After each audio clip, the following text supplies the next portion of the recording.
The stars looked like tiny dots against the black canvas of space. Jack Rogers watched them from the large window on the bridge of the USS Defiant. He had been the commander of this ship for 3 years now. The Defiant was one of Earth's newest and most advanced warships. Jack ran his hand through his short brown hair and sighed. Space was quiet today. Too quiet. He felt uneasy but couldn't explain why. "Commander, would you like some coffee?" asked Liz Warren, his science officer. She held out a steaming cup. Jack took the cup with a grateful nod. "Thanks, Liz. Anything new on the sensors?" Liz shook her head. Her blonde hair was tied back in a neat ponytail. "Nothing unusual. Just the same empty space we've been patrolling for the last week." Humans had only recently started to travel beyond their solar system. They had built colonies on a few nearby planets that could support life. The Defiant's job was to patrol the edges of human space, to protect these new colonies. The ship wasn't built to start fights. It was built to end them if necessary. "I don't like it," Jack said, taking a sip of his coffee. "It's too peaceful." Liz smiled. "Most people would be happy about peace, Commander." "I'm not most people," Jack replied. "And in my experience, the universe isn't peaceful. It's just waiting to surprise you." As if the universe had heard him, a light began to blink on Liz's console. She quickly moved to check it, her fingers flying over the controls. "Commander," she said, her voice suddenly serious. "I'm picking up something strange at the edge of our sensor range." Jack put down his coffee and moved to her station. "What is it, asteroid? Solar flare?" Liz shook her head, her eyes not leaving the screen. "No, sir, it's a ship, but not one of ours." The bridge went silent. Everyone turned to look at them. "Are you sure?" Jack asked, though he knew Liz was rarely wrong. "Yes, sir. The energy signature doesn't match anything in our database."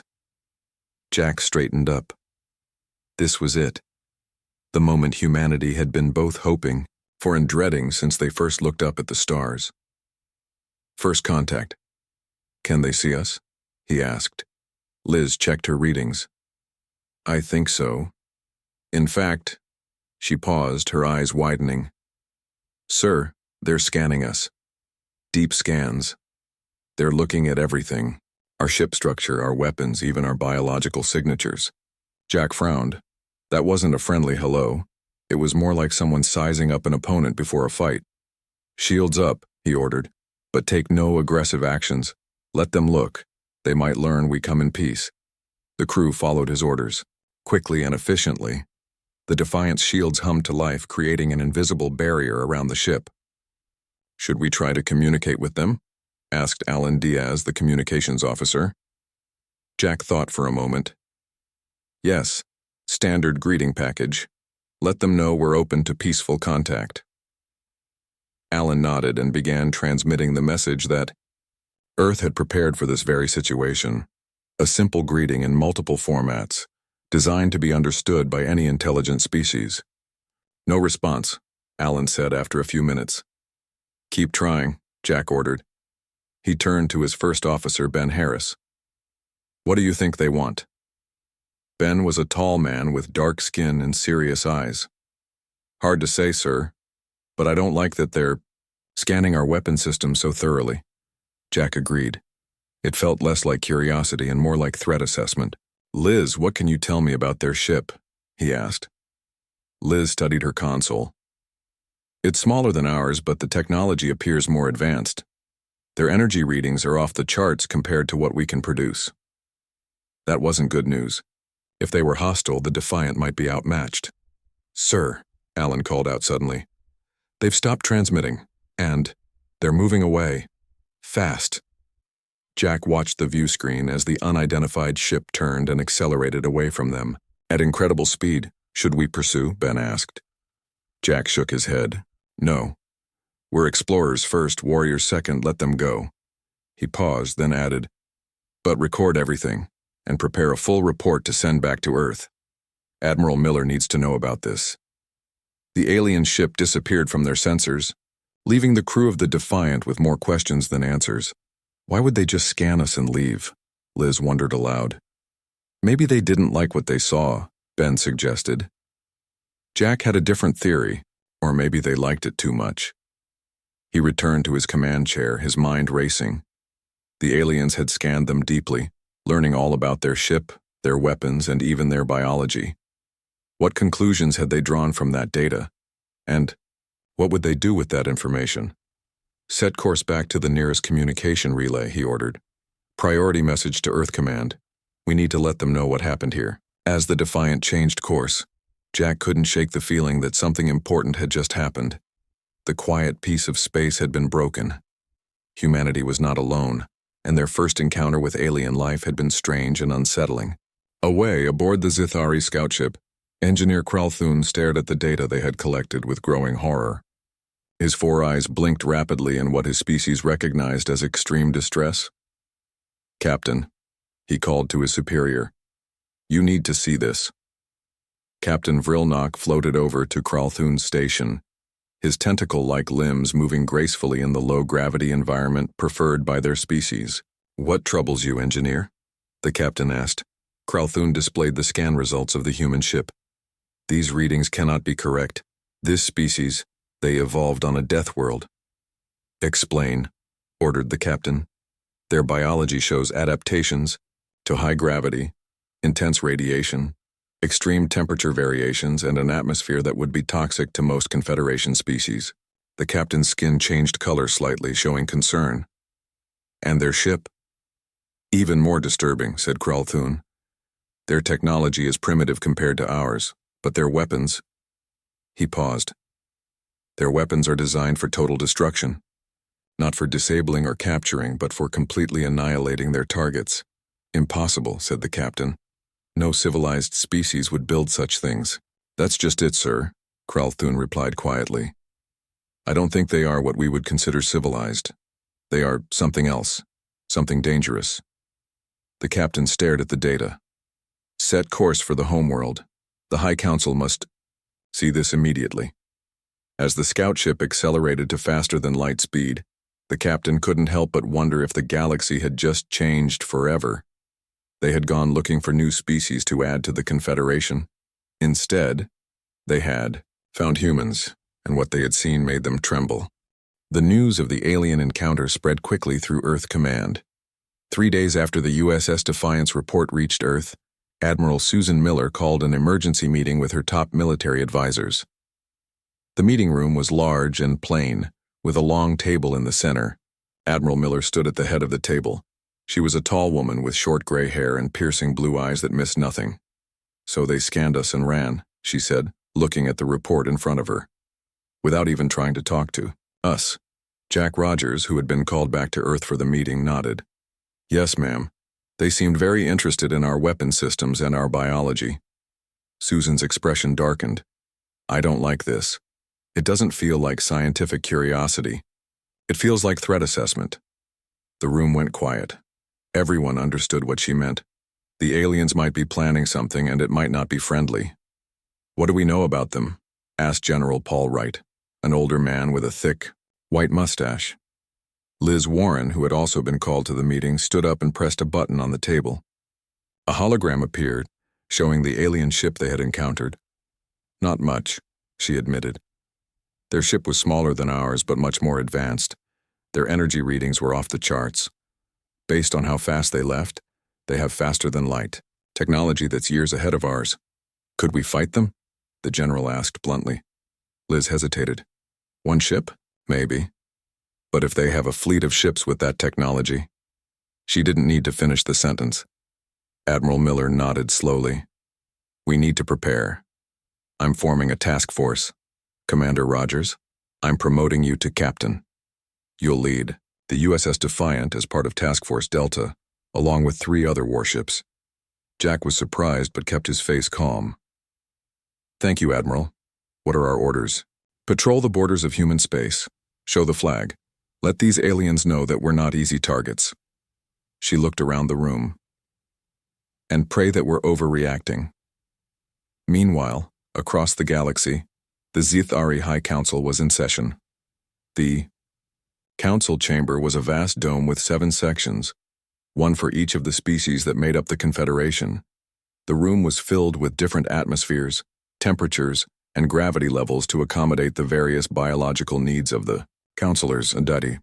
Captain Vrilnock floated in the center of the chamber, presenting his findings to the council. His tentacles moved nervously. "The data from our scans is clear," he said. "These humans are unlike any species we have encountered in our 50,000 years of space exploration." He projected a hologram showing the internal scans of the USS Defiant. The counselors murmured and changed colors as they saw the details. They evolved on what we would classify as a death world: high gravity, high radiation, extreme temperatures, and a toxic atmosphere. Their bones are dense, their muscles strong, and they can survive injuries that would kill most of our species. Counselor Zivtor, the oldest and most respected member of the High Council, spoke up. His voice was translated into the 7 languages of the Confederation simultaneously. "But they are primitive. Their technology is far behind ours." "In most ways, yes," Vrilnock agreed, "but not in their approach to warfare." He zoomed in on the weapon systems of the Defiant. "Our weapons are designed to disable with minimal damage. Their weapons are built for complete destruction of the enemy. And their ship..." He hesitated. "Their ship has multiple backup systems, designed to keep fighting even if severely damaged." The council chamber erupted in alarmed communications. This was unheard of in the peaceful Confederation. "How many of these humans are there?" asked another counselor. "We estimate their population at approximately 10 billion, spread across their home planet and several colonies." "And how quickly are they expanding?" "Very quickly," Vrilnock admitted. "They've established colonies on 5 planets in just 20 Earth years. Their population growth rate is high." Counselor Zivtor's skin turned a deep blue, indicating deep thought or concern. "What do you recommend, Captain?"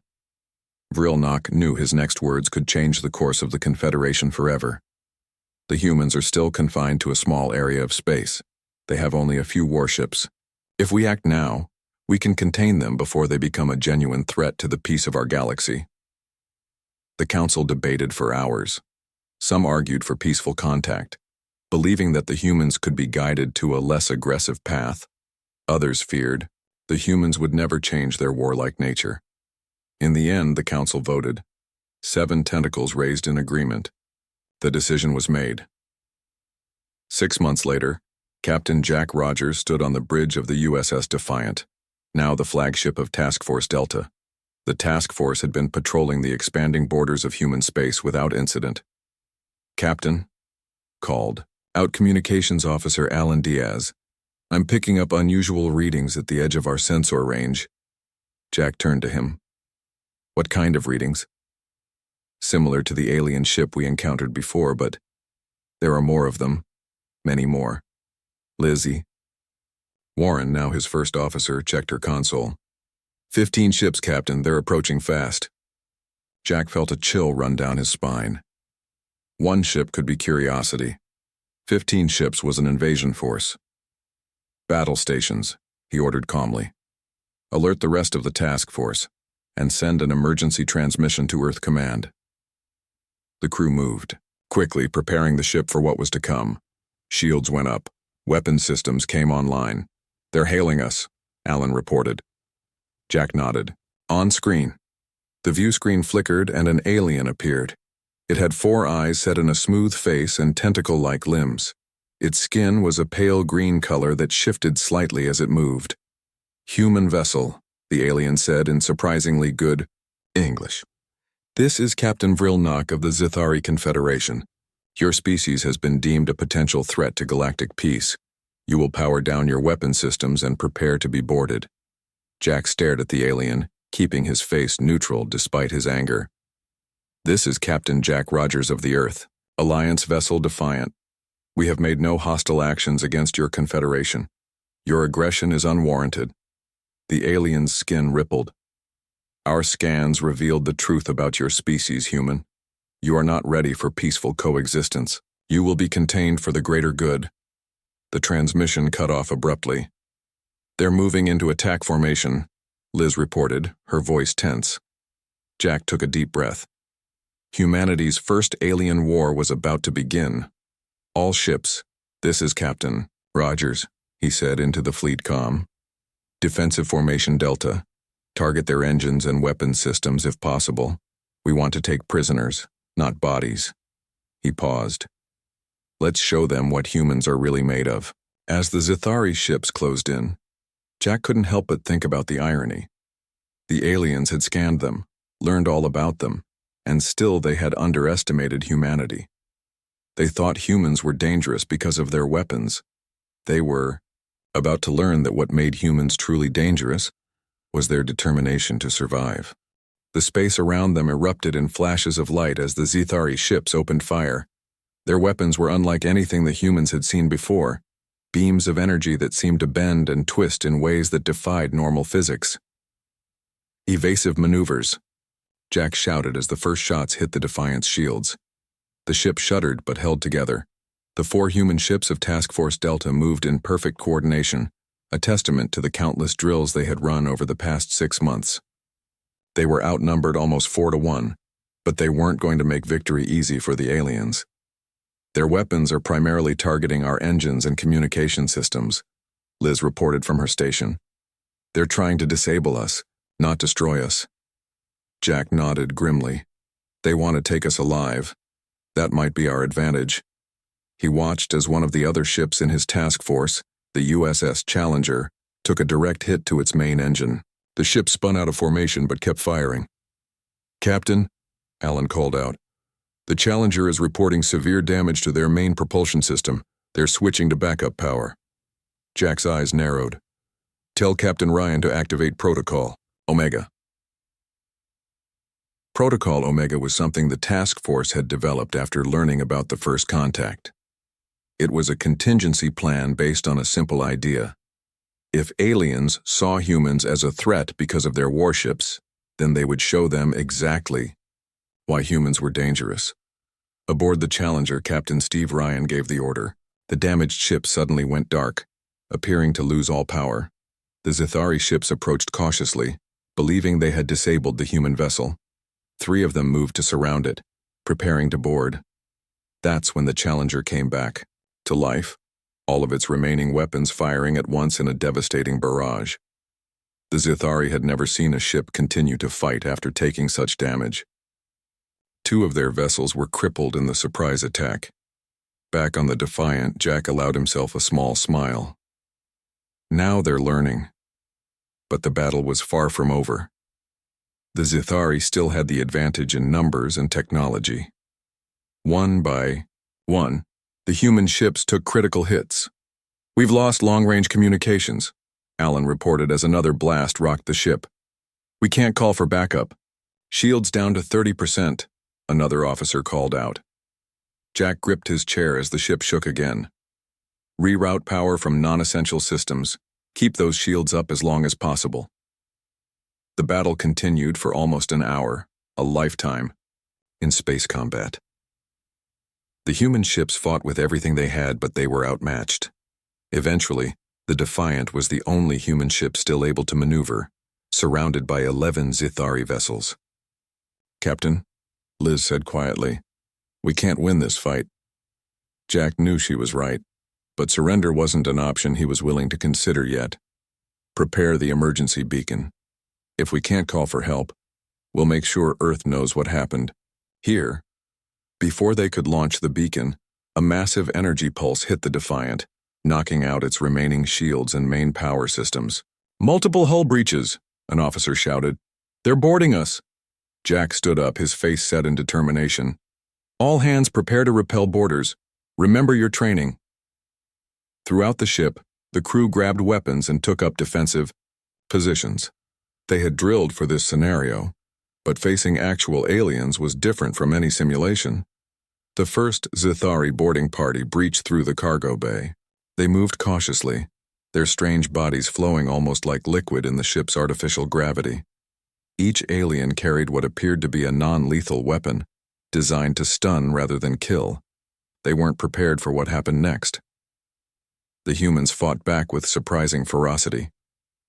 Despite injuries that would have stopped most species, the human crew continued to resist. Even when hit with the Zithari stun weapons, they recovered faster than the aliens expected. In the tight corridors of the ship, the humans' physical strength and endurance gave them an advantage the Zithari hadn't anticipated. Jack led a group defending the bridge.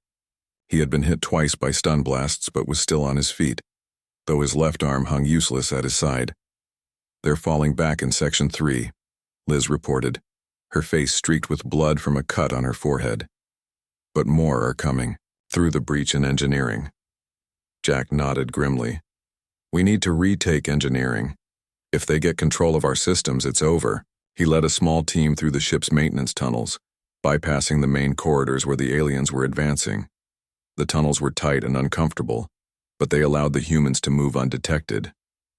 Engineering was a mess when they arrived. 2 dead crewmen lay near the entrance, and 3 Zithari were working at the main console, trying to access the ship's systems. Jack signaled to his team, and they burst into the room, weapons firing. The aliens were taken by surprise, and quickly overwhelmed. "Secure that console," Jack ordered, "and get main power back online if you can." One of the engineers, Sam Foster, moved to the console. "They were trying to access our database, Captain. I think they wanted our ship's schematics and possibly Earth's coordinates." Jack's blood ran cold at the thought. If the Zithari found Earth while humanity was unprepared, the results could be catastrophic. "Did they succeed?" Sam shook his head. "No, sir. The emergency firewalls held."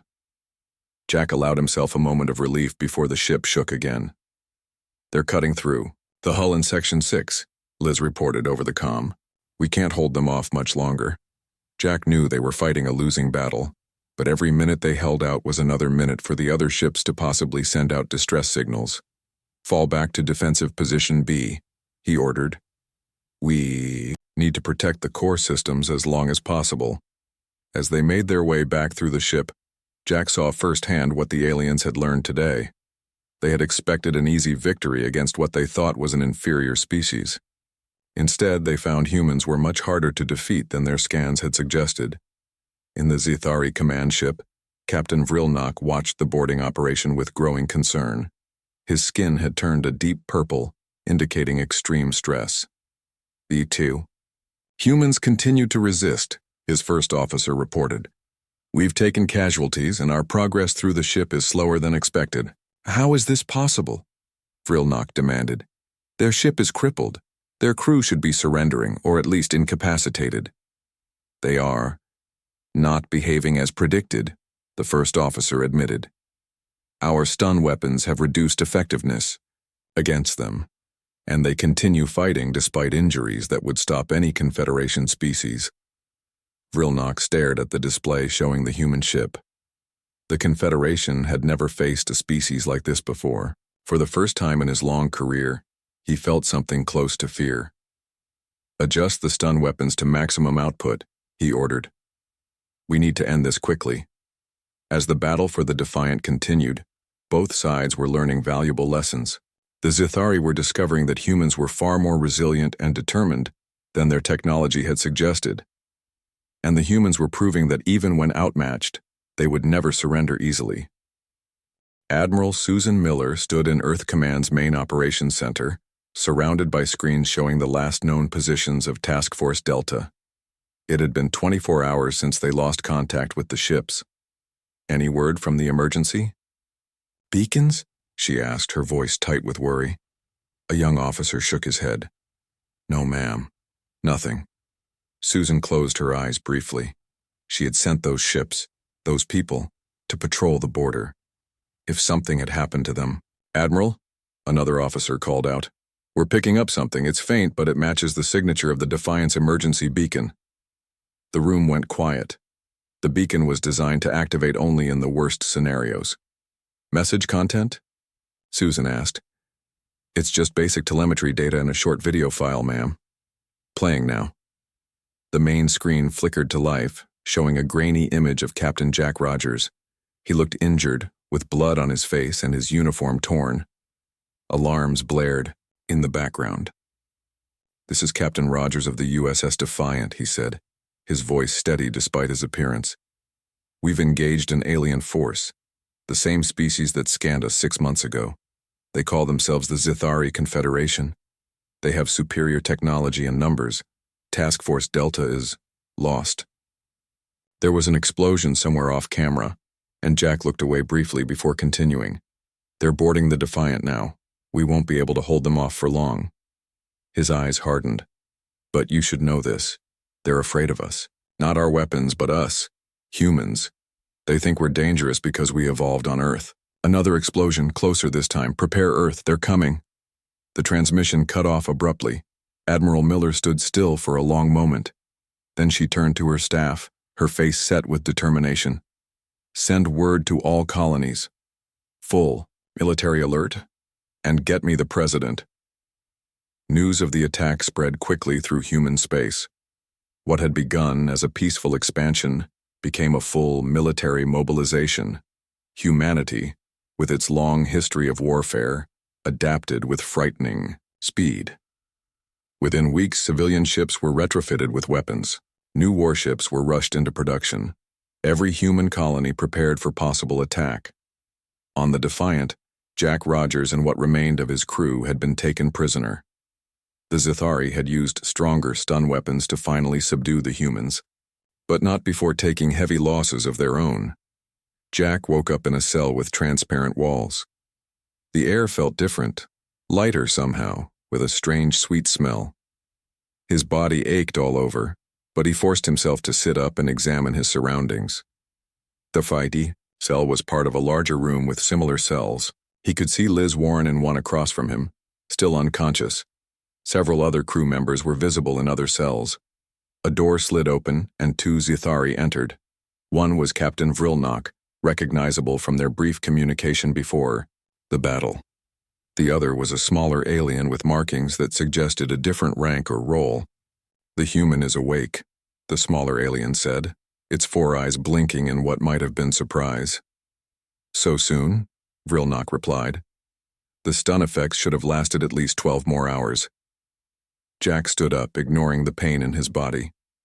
We recover quickly, he said, his voice hoarse but strong. One of many traits you seem to have underestimated. The aliens turned to him, clearly startled that he could understand them. Yes, Vrilnock said after a moment. We have translation devices. We've been studying your language since our first encounter. Jack nodded. Then you can understand me when I tell you that attacking us was a mistake. Humans don't surrender easily, and we don't forget those who harm us. Vrilnock's skin rippled, changing to a deep blue color. Your species is the mistake, human. You are too dangerous to be allowed free rein in the galaxy. Because we fought back when attacked? Jack asked. Because of what you are, the smaller alien said. It moved closer to the transparent wall of the cell. I am Science Officer Moreltak. I analyzed the scans of your ship and biology. You evolved on a world that would kill most species in the Confederation. Your bones are dense enough to shatter our strongest materials. Your muscles are powerful enough to tear our bodies apart. You can survive radiation levels that would kill us instantly. Jack listened quietly. He had never thought of humans as particularly strong or resilient.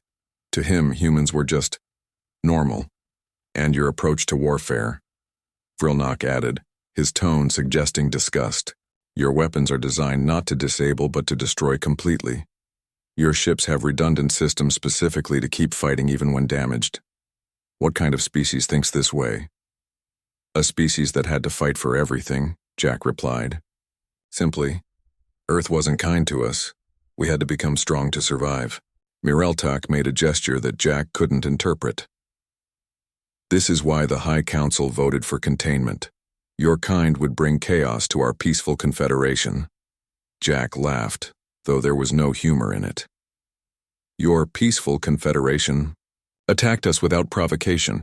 You're holding me and my crew prisoner. From where I stand, we're not the dangerous ones. Vrilnock started to respond, but an alarm suddenly blared through the facility. Both aliens turned quickly to look at a display on the wall. Impossible, Moreltak said, its voice raising in pitch. How did they find us so quickly? Jack stepped closer to the transparent wall. What's happening? Vrilnock ignored him, issuing rapid orders to someone through a communication device. The aliens left the room in a hurry, leaving Jack alone with his still unconscious crewmates. Something had scared the Zithari, and Jack had a feeling he knew what it was. In space above the Zithari detention facility, a fleet of 30 human ships dropped out of faster-than-light travel. They were a mix of military vessels and converted civilian ships, all heavily armed. Leading them was the USS Intrepid, Earth's newest and most powerful warship. On its bridge, Admiral Susan Miller stood with her hands clasped behind her back.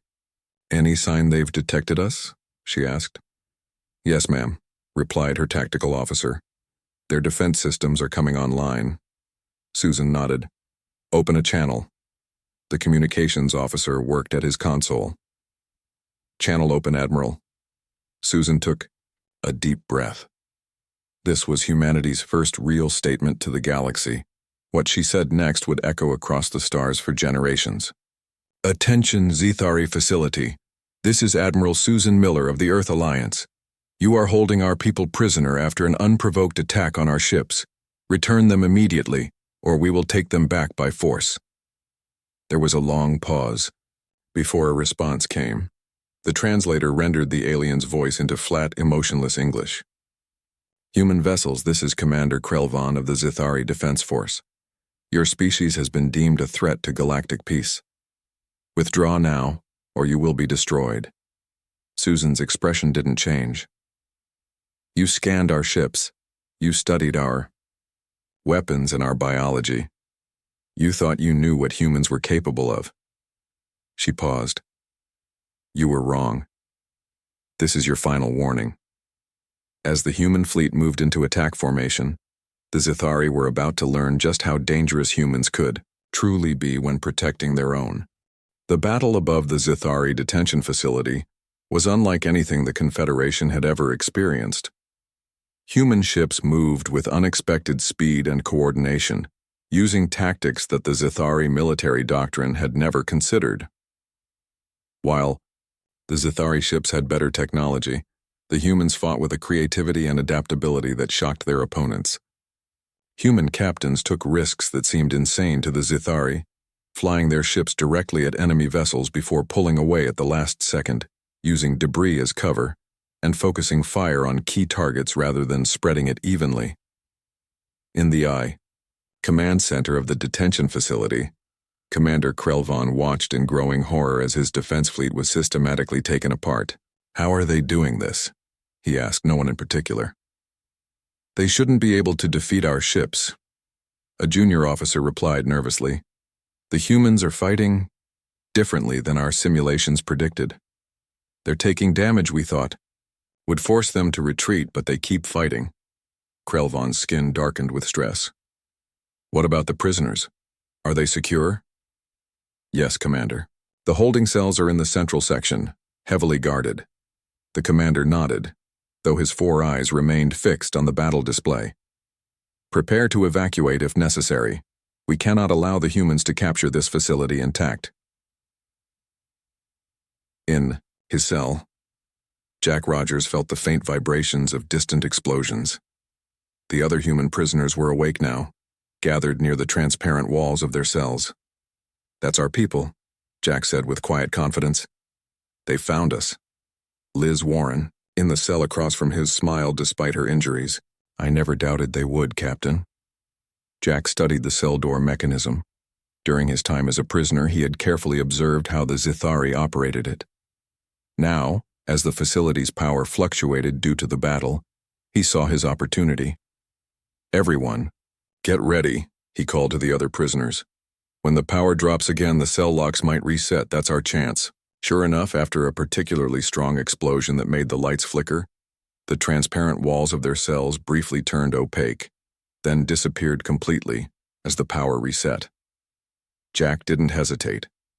He rushed out of his cell and grabbed a weapon from a stunned guard. The other crew members followed his lead, and within minutes they had secured the prisoner section of the facility. "We need to find the command center," Jack said, checking the alien weapon he now held.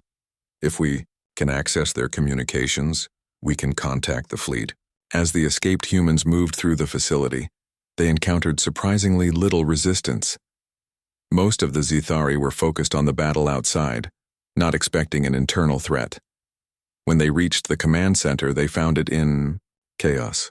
Zithari officers were frantically trying to coordinate their failing defenses while preparing to evacuate. Jack and his team burst through the door, weapons raised. "Nobody move!" he shouted. Commander Krelvon turned in shock, his skin changing to a pale yellow color that Jack guessed meant fear. "How did you escape?" the commander demanded. Jack smiled grimly. "You keep underestimating us. That's going to be a problem for you." He gestured to a communication console. "Now you're going to help us contact our fleet." In space, the battle was turning decisively in humanity's favor. Admiral Miller watched from the bridge of the Intrepid as the last Zithari capital ship was disabled. "Admiral," the communications officer called out suddenly. "We're receiving a transmission from the facility." "It's Captain Rogers." Susan felt a wave of relief. "Put him through." Jack's face appeared on the main screen. He looked battered but very much alive. "Admiral Miller, it's good to see you." "Likewise, Captain," Susan replied with a small smile. "We came as soon as we decoded your beacon. Status report?" "My crew and I have taken control of the facility's command center," Jack said. "We have prisoners, including their commander and several high-ranking officers." Susan nodded. "Well done. Secure the facility. We'll send teams to back you up." Jack's expression became serious. "Admiral, while I was a prisoner, I learned some important information. The Zithari are part of a larger group called the Confederation, 7 alien species that control a significant portion of the galaxy. They attacked us because they fear what humans might become." "They fear us?" Susan asked, surprised. "Yes, ma'am. They scanned our ships and saw our biology, our weapons, our approach to warfare. Everything about us terrifies them. They've never encountered a species that evolved on a world like Earth." Susan considered this information. "So they attacked us because they were afraid?" "Fear makes people do terrible things," Jack said simply. "Even aliens, it seems." 2 weeks later, representatives from Earth and the Zithari Confederation met on a neutral space station. The war had reached a stalemate, not because humans couldn't push further, but because they chose not to. Admiral Susan Miller led the human delegation. Across the table sat Supreme Counselor Zivtor of the Confederation, flanked by nervous aides. "Your species frightens us," Zivtor admitted after the formal introductions. "When we scanned your warship, we saw creatures who treat mortal injury as a temporary inconvenience. Beings who build redundancy into their vessels so they can continue fighting even when half destroyed.